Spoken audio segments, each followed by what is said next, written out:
Pokrovsk's defenses have been strengthened and Ukrainian troops are actively countering the occupiers in the city. According to the 7th Rapid Reaction Corps of the Airborne Assault Troops, SRAAT, of the Ukrainian Armed Forces, urban fighting continues in Pokrovsk, with groups of Russians who, thanks to their numerical superiority in forces and equipment, have managed to infiltrate and accumulate in various parts of the city.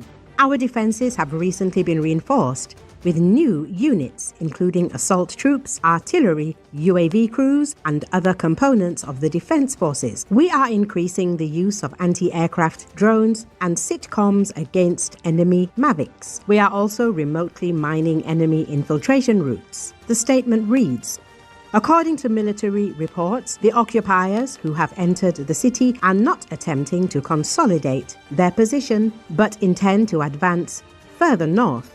In doing so, the enemy intends to disperse the Ukrainian defense forces and block the land logistics corridors into the city. Right now, there is no talk of full control over one of the districts of Pokrovsk, the 7th Corps noted. It is also reported that the enemy has the ability to monitor movements in both Pokrovsk and Milnorad. Personnel rotation is difficult and is subject to significant delays. Logistics are limited. Both aerial and ground drones are being used to deliver essential supplies. At the same time, the occupiers are conducting classic, massive assault operations along the entire defensive line on the 7th Corps of the Airborne Assault Forces. The goal is to break the defenses of the Ukrainian forces, bring the demarcation line closer to Pokrovsk and Milnorad, and gradually establish full control over neighborhoods of both cities. The statement reads, the Russians suffer heavy casualties in the street fighting in the city. Many bodies of Russian soldiers can be found in the streets, but Ukrainian military observer Vasyl Pekno says that to gather 200 Russian soldiers, considering Russia's use of small group tactics, about 100 groups would have had to move undetected, avoiding destruction by drones at a distance of 10 to 15 kilometers, or they managed to find a weak spot and infiltrate. In general, every incident on the front line triggers a chain reaction that worsens the overall situation. The situation in the Pokrovsk direction is clearly deteriorating. It's obvious that driving the occupiers out now is extremely difficult. I won't even attempt to speculate on how this could be achieved. I believe the command fully understands the challenges. Another issue is that the General Staff only responded after media reports and confirmed that there are about 200 occupiers in Pokrovsk. It seems that this information became public only under pressure. The military observer added, according to him, 200 people is a huge number in the current reality.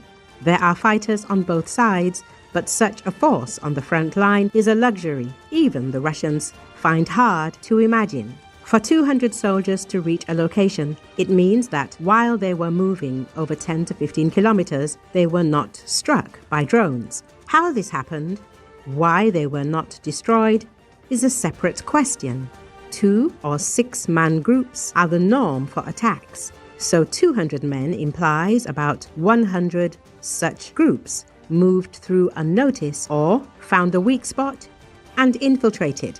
In today's conditions, this is a very large number of infantry who could have broken through. I recently heard this. Give our mechanized brigade commander 25 well-trained assault infantry, and he could start implementing plans to surround Luhansk. That helps put 200 people into perspective. This is a significant force the Russians have gained in Pokrovsk, and something must be done about it. But I repeat, I don't know what our command can do about it, Pekno concluded.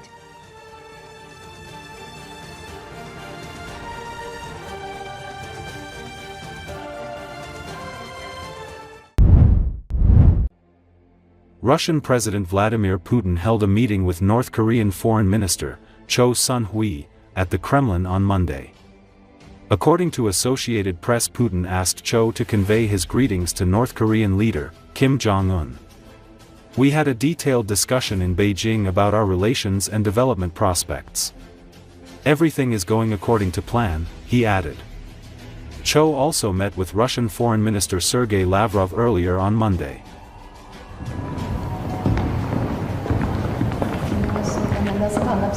Здравствуйте, очень рада вас видеть. Взаимно. Благодарна за то, что вы, несмотря на такой большую занятость, нашли время для нашей встречи. Большое удовольствие увидеться с вами. Самые наилучшие пожелания тебе.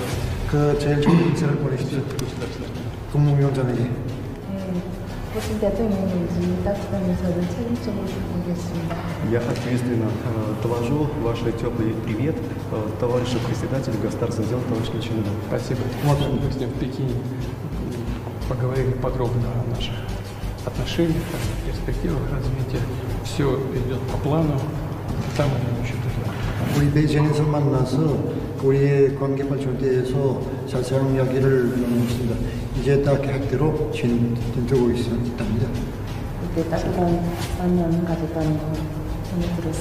Я слышал, что у вас была такая теплая встреча с товарищем Путиным. 네.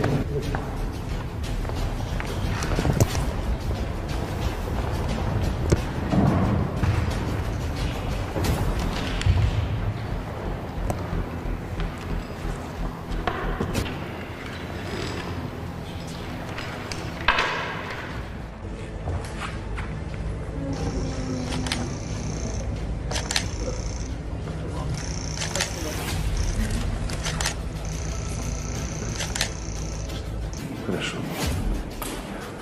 Кто переводит? Переводит.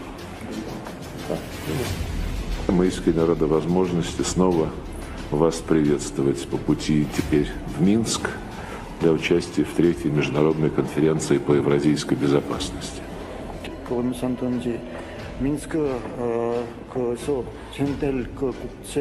Наше с вами участие в этой важной конференции, несомненно, будет способствовать продвижению нашей общей задачи построения справедливого миропорядка, в том числе в Евразии.